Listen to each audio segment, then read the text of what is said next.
Hey everyone, Sirturmund here again. You know what deck has been doing really well so far in this meta? None other than classic Ashe LeBlanc. This deck has been around, like versions of Ashe Noxus have been around since literally the very beginning of what Legends of Runeterra was 3 years ago, right? Like it's actually, wow, almost 4 years ago. Can you believe that Runeterra is almost 4 years old? Because it was in November 2019 that they first had the preview patch, and I've been playing since then. Anyways, Ashe LeBlanc has been like a very powerful deck all the way since back there, right? Obviously, it's been through a lot of different versions. You had Ashe Yuumi, you had like different stuff, and then recently, obviously, has always been Ashe LeBlanc ever since LeBlanc's release. And this deck is doing really well in the current meta because this meta is very mid-range based. So this deck can put a lot of pressure into a lot of the sort of mid-range decks while also freezing their units, allowing you to get very favorable trades. And also you end up going a lot bigger than them with Halfguard and the Armorhawk, giving you all that buffs that you need on your unit. This deck feels really, really good. So if you're planning to play on this weekend's Runeterra Open, this is a deck that you have to either consider playing or know how to play against, because you're probably going to run into Ashe LeBlanc at least a couple times during the 9 rounds of the tournament. So today we're just going to show some gameplay of that. It's been a while since we did Ashe LeBlanc, so hope you enjoy the games. If you do, make sure to like the video below and subscribe to us. We post LOR videos every single day. You can also join our channel and become a member. You can become a champion or a gladiator and get access to some really cool perks. Like for example, this morning we released a champion exclusive video where we give you recommendations for lineups for the tournament that's coming up this weekend. So yeah, if you're interested, find more about that below. But anyways, enjoy the games, and I'll see you at the end for some mulligan tips and in-depth breakdown. In this match, we're going against Ty Guy, who's playing Teemo and Yuumi. So very aggressive deck here, but we can also be pretty aggressive, right? Like I kind of like this hand. Maybe the assessor's a little bit too greedy. Like just kind of go on curve and just push a ton of damage into them. Might be the play that we played this, right? I have so many emotes that I don't know which one to give people anymore. Okay, this is a great curve, right? We can go Omen Hawk. Yeah, nice acorn. Nice acorn, huh? Nice acorn, my friend.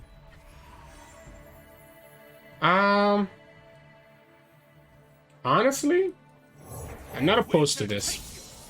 I think I want to rush them down. So I'm actually not opposed to this whatsoever. Just pushing damage. Triple acorn? Triple acorn? Really? Come on, Ty Guy. Come on. Alright, so this is gonna get punished. Like the LeBlanc gets punished by a lot of things, right? The LeBlanc gets punished by a lot of things. So I'm actually gonna go Trifarian. The no blocker doesn't matter because the opponent just has a bunch of elusives, right? This is an elusive deck. Opponent just has something that got reduced by so much. I guess by 2 technically. And they still kept their 3 acorns, right? So I'm just gonna, again, just try to put pressure on them. That's the game plan of this game right now. Just pressure, pressure, pressure. This is 15 damage exactly. So they are forced to actually block, which means that they actually give me an acorn here. We still have access to this Brittle Steel. We're probably gonna go Ice Bell Archer into Brittle Steel next turn so that we can punish their attack. And I think that's absolutely worth it. Or Harsh Winds. That's not bad. Yeah, so we go like this. Teemo, okay.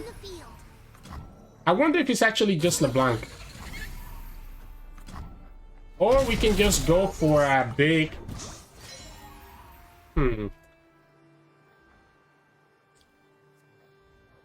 Let me pass. Let me pass here.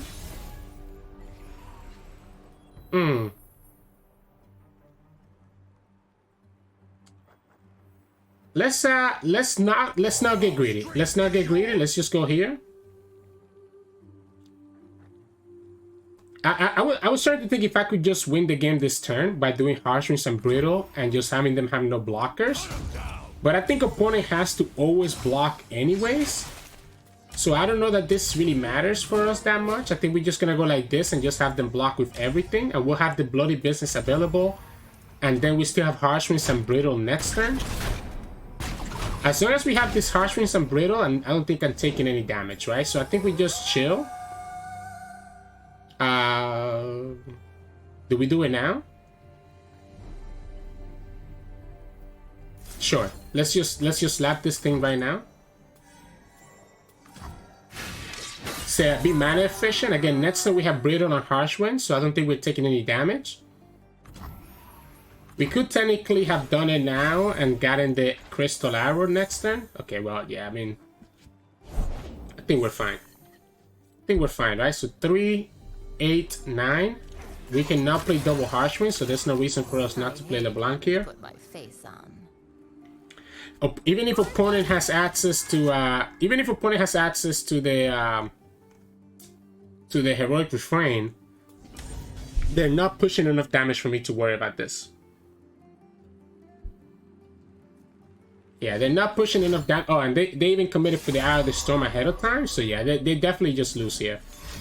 They definitely just lose here, right? We just go like this and like this. We take 0 damage and we just attack next turn. We have a second Harsh Winds. So the freezes just completely blew them out, unfortunately.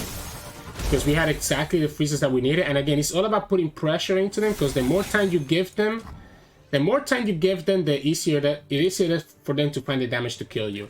I'm surprised. I guess honestly he got scared. I'm surprised that he committed the Eye of the Storm right away. Stand together. Like the Eye of the Storm and the Heroic Refrain right away. I guess he got scared that I was just gonna press OK, and he figured that 5 damage wasn't gonna be enough, right? That's the only thing I can think of, that he thought 5 damage wouldn't be enough. But it's actually funny, because I feel like I would have tried to Harsh Winds that damage. So they would have actually pushed more damage if they just waited to use their buffs until after I committed my first Harsh Winds. But hey, it is what it is. So GG's. In this match, we're gonna get Scouts. Alright. So we don't play Reckoning, right? We're not playing Reckoning. So that does make this a bit more awkward than other times. The Brittle Steel I think is really good. Like, the Ashe is great. And I feel like I need the Yune here so that we're not taking too much damage. But I might just get aggro down anyways. This is not a bad draw though. Like, I might just get aggro down anyways, right? I think they hurt. Yeah, hurts just out of me. I might just get rushed down anyways. We do have Brittle plus Elixir to potentially have this survive. So like we can go like this and pull the damage and just have the Brittle Steel as an access for us. Keeping their board small is probably important. We could also just say screw it and just pop this and just call it and just have LeBlanc as the answer that I need to block next turn, right? So like if we go LeBlanc into Brittle Steel, we can stop yeah, I think I just drop it. I think I just dropped the LeBlanc. I think I have to. I have to, and opponent actually gave me the, like, put the wrong one first, right? Like, if they did the Broadwind first, I wouldn't have been able to save this LeBlanc, because the Broadwind wouldn't get frozen. What we're gonna have to probably do is play this Glory Seeker into the Broadwind. Having this Omen Hawk is really nice, because it gives me a blocker from next turn, which is what I was getting concerned about, that I was running short on blockers. Yeah, we can go like this. Technically, opponent could have a form up here, but that would be kind of annoying. I guess it is. It is a possibility, right? No? Okay. So we'll go like this, and we'll play the Omen Hawk now, and we'll have a blocker.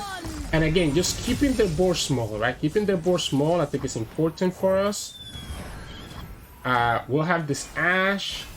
I'm down to just block this Badger Bear, to be honest, with the everything. Opponent's gonna go Inspiring Light. What if it's Ashe first? What if it's Ashe first? I will unite the Freljord. And have access to both Brittle. These are our lands. Wasted effort. effort. Yeah, what if we just go like this?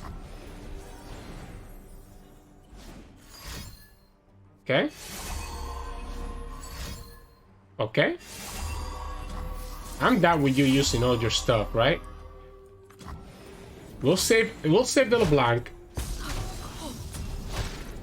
Now all your units can be breedable, I guess. Brittle, whatever. You all know what I meant. Yeah, we go like this. We attack with both. We can go for mirror image next turn and get ourselves another half card. We'll have the brittle steel. Ashe, it's not bad. Honestly, Ashe might be better, right? Yeah, I don't mind that, right? So we can brittle steel the Badger Bear, right? That's the best value that we get from our brittle steel. Then we just play the Ashe. The Badger Bear only goes up to 3 power, and that gives us access to another freeze. Yeah, we just go like this. Like, opponent doesn't really have any good attacks here. Yep, and I think they just realized that. So we can block here. Do I give them the second Ashe? Lead the target. I'm down to give them the second Ashe. They also gonna take my freaking half guard with it. Alright. They just ended up getting all the form-ups, right? They ended up getting all the form-ups. Now this Ashe feels so bad. Okay, we got a brittle steel, so it's okay. Well, I guess, honestly, we could level up this Ashe. Champion strength? Yeah. So, here's a problem that the opponent has. We go like this and like this, right? Opponent's gonna be forced to block with the Surgeon. Like, they're gonna have to block with both units, right? So they only really have this hunting boar. We lose the Ashe, but then next turn they could have the value to kill us. If we give them the mirror image, opponent attacks. We have to block 2 of their cards anyways.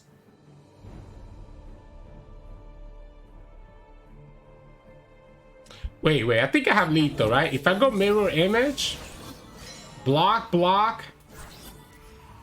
Oh boy, I'm not leveling her up.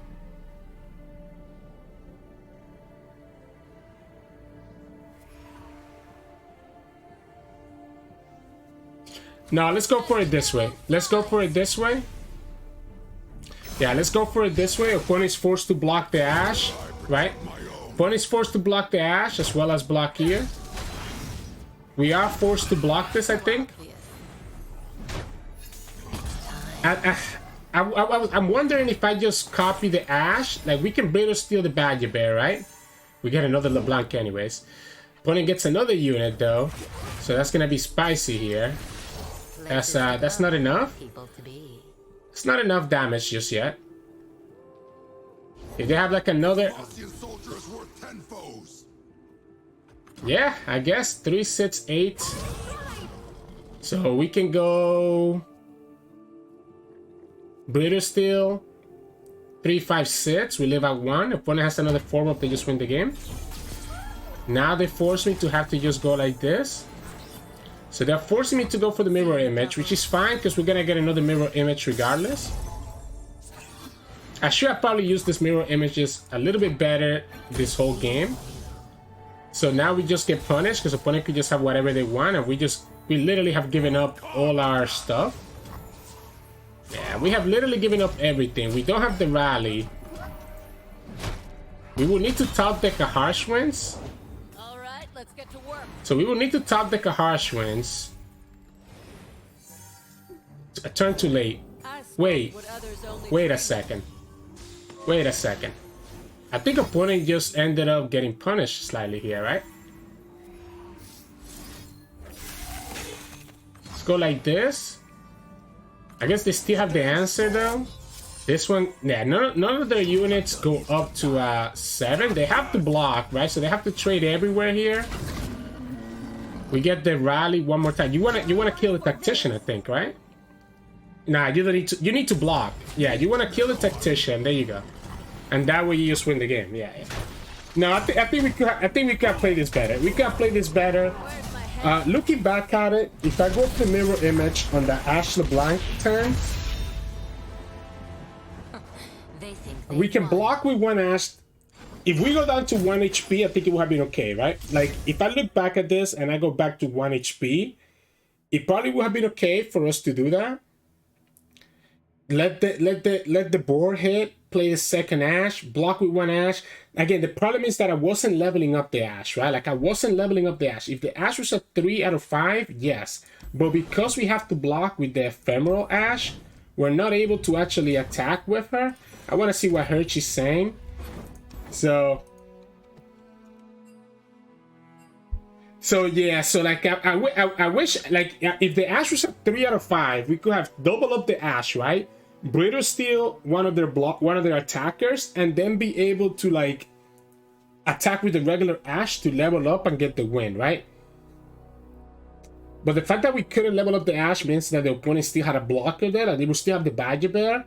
But maybe it was always better anyways for us to just get the Ashe arrow. For us to just leave the Ashe alive instead of the LeBlanc. So I don't know. But anyways, GG Serge. In this match, we're going against Teemo and Janna. So the Masia. That's a great draw. This is a great draw. The Harshness is going to be better for later. Bloody Business, I think, is also going to be better for later. I think I want to see like my units first, or the Elixir of Iron to protect my units against the opponent's removal. It would be amazing. The Omen Hug buffing up my units on the top of my deck is also really nice. So we can... Oh, this is a lot of pressure. This is a lot of pressure. I love it. I love it.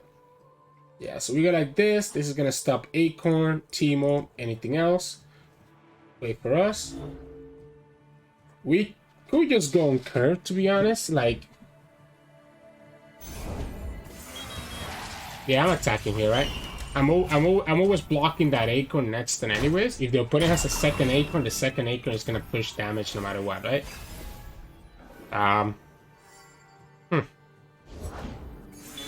Yeah, I mean, it is what it is, right? It is what it is. We could technically go like this and go Glory Seeker and Elixir of Iron to save this Glory Seeker against a Mystic Shot. I don't hate that. I don't hate that, actually. Instead of the Trifarium, yeah, let's just go like this. We got Sky Splitter, so the opponent can have a Mystic Shot here.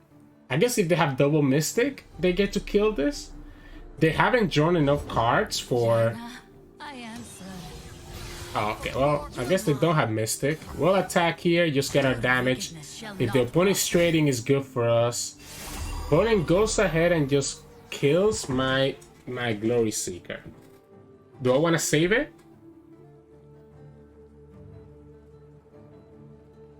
I like saving this. I like saving this. You know why? Because I think it's gonna require the opponent to have 2 removals, 1 for each of the Glory Seekers. And we still have this Sky Splitter to punish them, even if they do.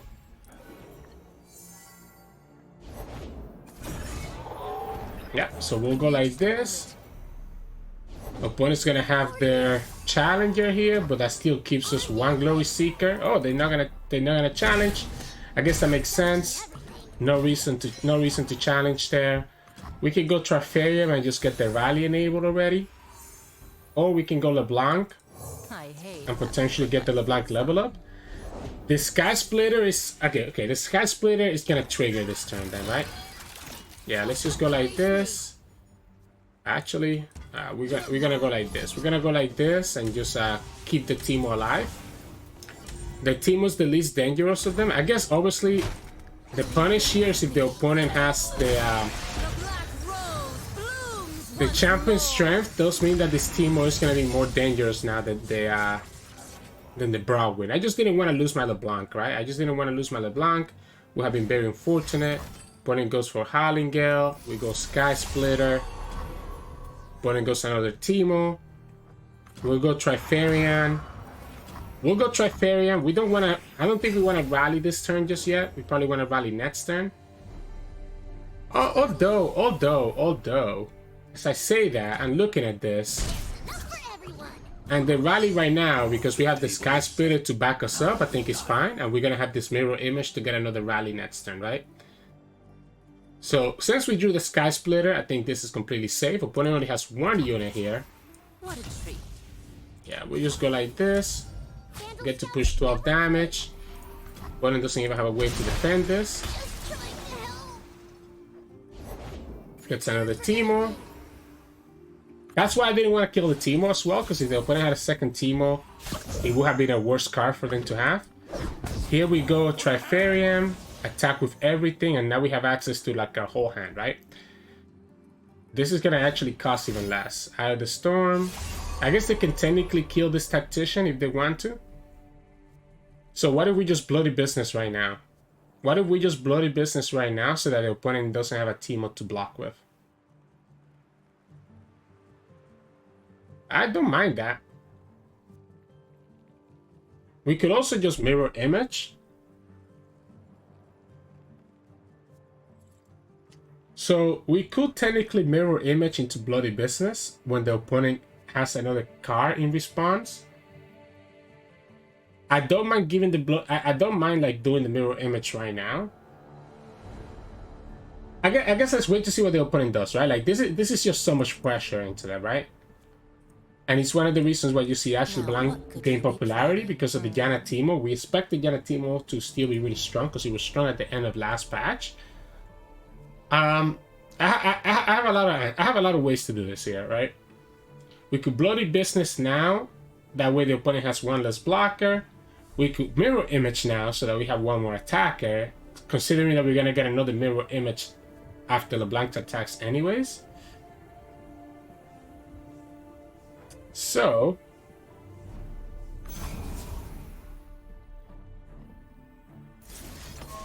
I like the mirror image now. I know technically we're wasting the rally, but it's just about getting another unit so that we can attack into their board, right? And if they respond with anything, I just play business. But it's fine.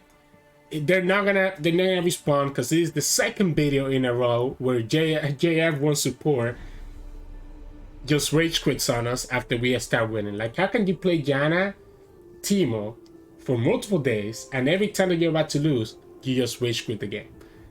Sometimes I wouldn't show this video, these games, because obviously that's why they do this, so that it becomes a bad game. But I feel like it's so pathetic that I just want to show it every time that they do this.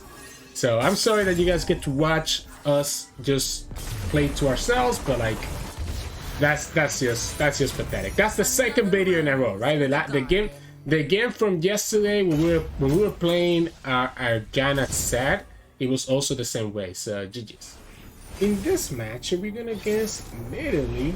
I haven't really seen any Nidalees in a while. I think we have the advantage versus this deck though. Just because we don't have to, like, now that their curve got all messed up with the value going up by 1 mana, I think they're going to be a lot less dangerous. I'm going to keep the Darking Spear just because we only played 1 Darking Spear. we ended up getting the Brittle and the Elixir anyways. Yeah, since we only played 1 Darking Spear, I'll keep it and we can get value from it right away. We'll be able to play the Ashe. I guess technically we don't have any play until turn 4, so we'll be just as slow as they are. Yeah, okay, well, our hand, our hand doesn't look too great right now. I mean, honestly though, because we have the attack token on 4, it might not be so bad anyways. Because we can just play Ashe, put the Darking Spear on her, and still be able to kind of get a good attack in here. And start getting the feast from the Ashe, right? And then we go for Harp Guard, and we still have access to Elixir of Iron in case the opponent has something that can kind of stop us.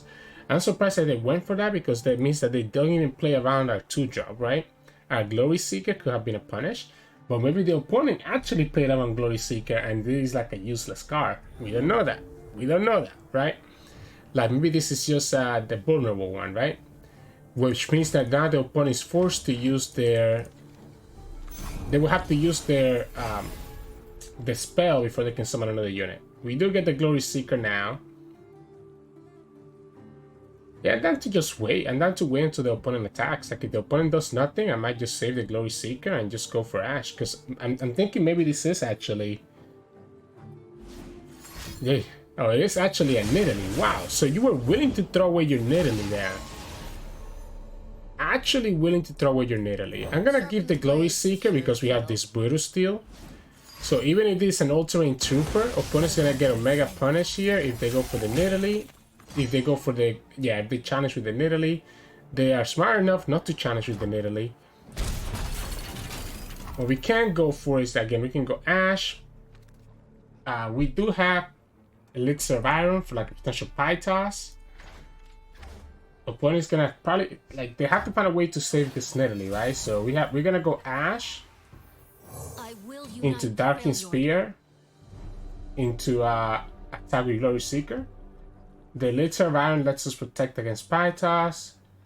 I guess unless the opponent has like double pie toss. If that's the case, maybe we actually put the Darkening Spear here.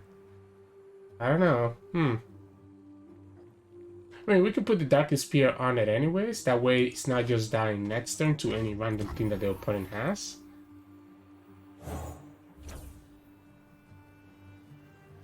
But it feels like it's so much nicer for them to just...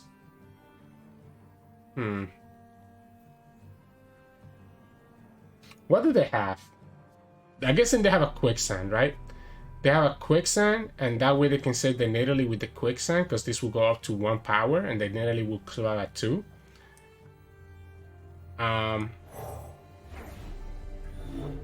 let's go like this. Let's go like this. I like it on the I like it on the Glory Seeker. I like it on the Glory Seeker. If the opponent has the Quicksand, they have the Quicksand. It is what it is. We do still have this Elixir of Iron. This will get us to 3 out of 4 with Reputation. We can go Halfcar after. The opponent might be just passing and just gonna play the Value Imitation after this, but I very much doubt it. I'm pretty sure they have a way to save this Nidalee. I guess if they have the Quicksand, we're only gonna get to 2 out of 4. Exhaust. You need one more. Scrying Sands. So Exhaust and Scrying Sands. That's 2 cards out of their hand. Just to save this Nidalee. I guess it's worth it. Again, it's worth it because the Nidalee levels up here. This one will be good thing I put this here, huh? Wait. You just gave me all those cards. I'm gonna let this go. And I'll tell you why. Because this Nidalee is gonna actually level up. And I wanna have this Elixir of Iron to save the Ashe. So the opponent just gave us 2 Prowls, 1 Exhaust, 1 Scrying Sands. They literally just used up their whole hand just to kill that Glory Seeker. So what we can do now, good thing we put the Darkening Spear on there, by the way. I did forget about Prowl and be able to actually kill the Glory Seeker, so that forced 2 of them. What we can do is that if the opponent develops a card here, we can go ahead and put the Darkening Spear on the Ashe. And this will actually let me just... I guess we can also just go Iceball Archer now, right? We can actually go Iceball Archer now, and that will stop the Nidalee level up from actually pushing any damage to us. Yeah, this ends up working out as well, right? Yeah, this ends up working out as well. We assume the Nidalee levels up here, right? We're able to just block the Nidalee if they attack with the Nidalee, so there shouldn't be a way for the opponent to get access to the Javelin Toss. If they have a 3rd Prowl, then I'm also fine with that. A Benjamin Bastia's Ambush. Yeah, they're trying to level up the Nidalee, but again, they're not really able to do anything with this Nidalee here now, right? Because they know that we could just block her. So we'll go like this. We'll go Omen Hawk. Do I want to actually put this Darkening Spear on the Ashe at this point? Or do I want to just save her for, save it for Anaka, right? Having Anaka is not bad, right? If the opponent has another Scrying Sands or something similar, it will be kind of annoying because it's going to slow down my reputation. I have to hope that I don't have anything else here. Changelings? I'm gonna put as much damage as I can. And at this point, I don't know that we actually... Yeah, I'm gonna just... Ooh, okay. Opponent just told us, hey, we don't have anything. You can go ahead and attack us, right? Show me a target. Yeah, let's just go like this. We'll leave the Naka for later. The Ashe is about to level up. We actually just... okay, so the opponent must have the Overwhelm that, right? If they're doing that, they must have the Overwhelm. They have to have exactly the Overwhelm for this to make sense. Alright, so you just lose the game now. You lose the game to the Riley because the Ashe is gonna push... the Ashe is gonna make it so that the Nidalee cannot block, and you only have 2 HP, right? I don't know. I guess.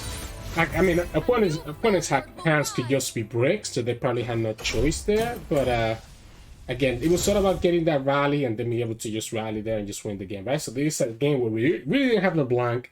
Ashe did her job, which is just freezing, and the Glory Seeker literally baited out their whole hand. And what else can we ask for? So GG's. In this match, we're going against Annie and Gwen. Is this, I guess it's more a control shell, right? So if it's a more a control shell, I think I want to just go Trifarium and just kind of push a lot more damage into them.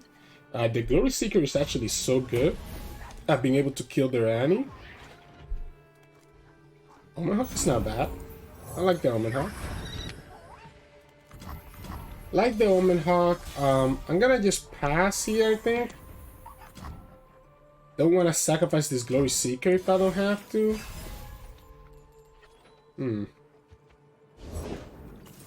I guess we'll go Trifarian into Ashe.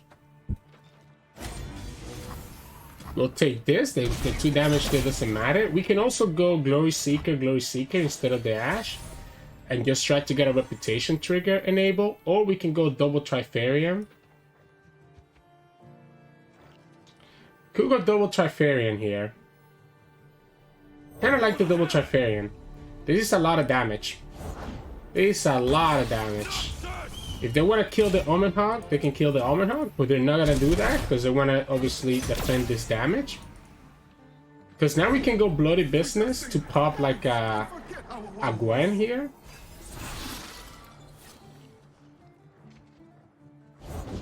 Yeah, so then we go like this. Unfortunately that we have to use it with... yeah, we'll go like this. You shouldn't have a way to kill this, right? Because the Haste Spike kills this. I guess they could have double Haste Spike and kill the Glory Seeker that way. Okay, it's just going to be a glimpse. That's cool. And then here we just go Ashe. I just block with the Omen Hawk. I block this one, right? If the opponent gives it to us. If they don't give it to us, I think we just take it. Yeah, we just go like this. And not worry just yet about the opponent having anything like scary. I think I'm just gonna play this Glory Seeker down. Yeah, I'm just gonna drop this Glory Seeker down. Just continue having all these units, right? It's not like the opponent could have a Ruination. If they kill the Ashe, then they kill the Ashe. I have another Glory Seeker and I have an Ice Bell Archer. So at this point, it's all about just putting a ton of pressure into the opponent. Unfortunately, we don't have a second. I'm not gonna let you get away with saving your units. Like, I'm gonna put as much pressure as I can. Like, this is gonna be lethal. I'm gonna force you to have that Vengeance. And even if you have the Vengeance for the Ashe, you're still taking 11, 12 damage. The double Opulent Foyer is kind of annoying. The Ice Bell Archer is gonna be nice, I guess, but it's so easy for the opponent to just have the ways to save it. Them having to use a card here means that they don't have a card for yeah, like them needing to use a card right there means they don't have a card for their they won't be able to play the 6 drop here, right? So this is just gonna be the Vengeance. Yep, as expected. Do we let this die? Yeah, I think we want to have these bitter skills available for us. We want to have these bitter skills available for us. We also have the Ice Bell Archer available for us, right? So we have multiple ways to just put pressure into them, as well as have ourselves survive. Yeah, they go Gwen. We go here. The opponent goes back up to 6, right? Because of the Halo, but that's fine. We can just give away, like, we can go like this. I guess we can go here. Do I care? Nah, let's go like this. Let's go like this. The heal is a little bit annoying. Glimpse, okay. The thing that the opponent is struggling with here is that they don't have enough blockers, right? They don't have enough blockers. So like this attack is gonna be very powerful versus them. If we had the rally, this would also be so nasty.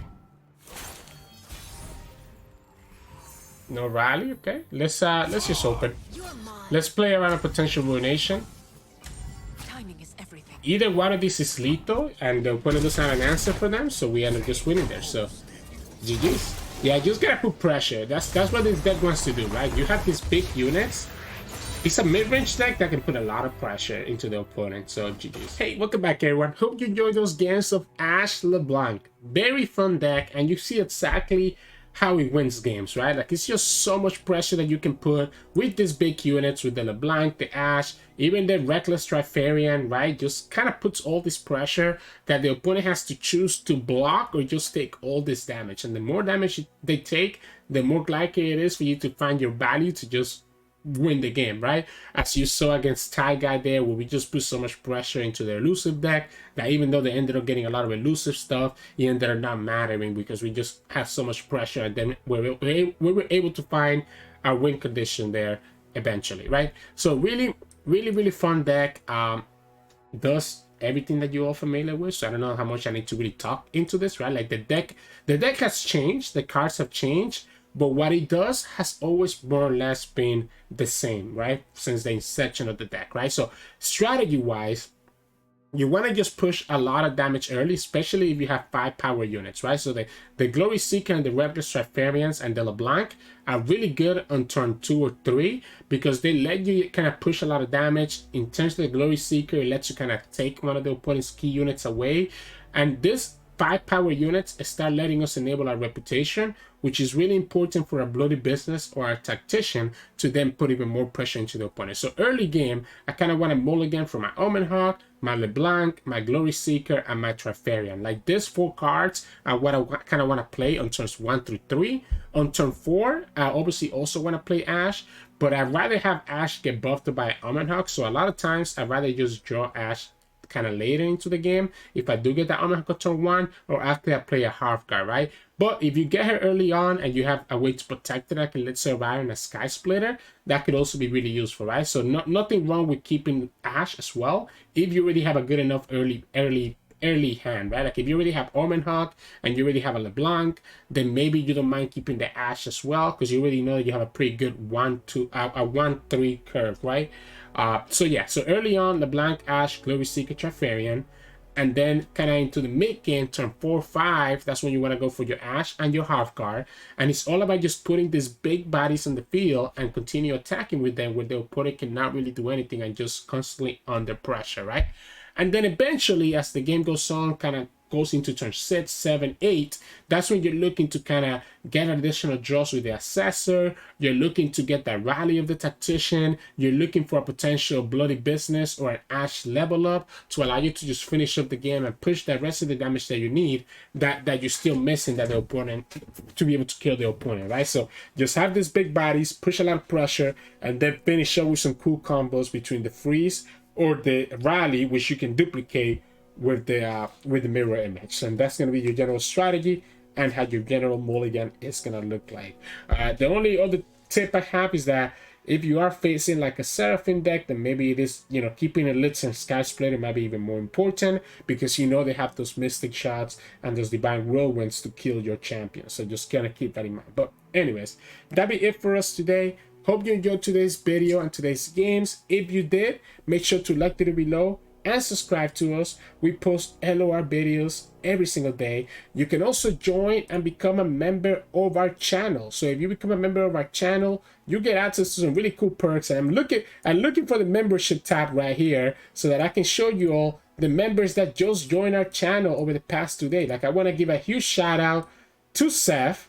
So huge shout out here to Seth Michener, who just became a Gladiator about a day ago. So shout outs there. If you're interested in becoming a member of our channel, you can click on the join button below, or also just go through the description and take a look at that. You get access to either perks, Gladiator, or Champions. The Champion gives you access to some cool additional videos every single week. Like I mentioned at the beginning of the video today, we did release a lineup breakdown video in preparation for the Runeterra Open for Champion members. So yeah, really cool perks that you can get right there. But anyways, that'll be it for us. You can also find us on Twitch. Sirturmund will stream every now and then. And you can also find us on Discord and Twitter. The links to those are in the description below. Thank you so much for watching, and I'll see you all again tomorrow.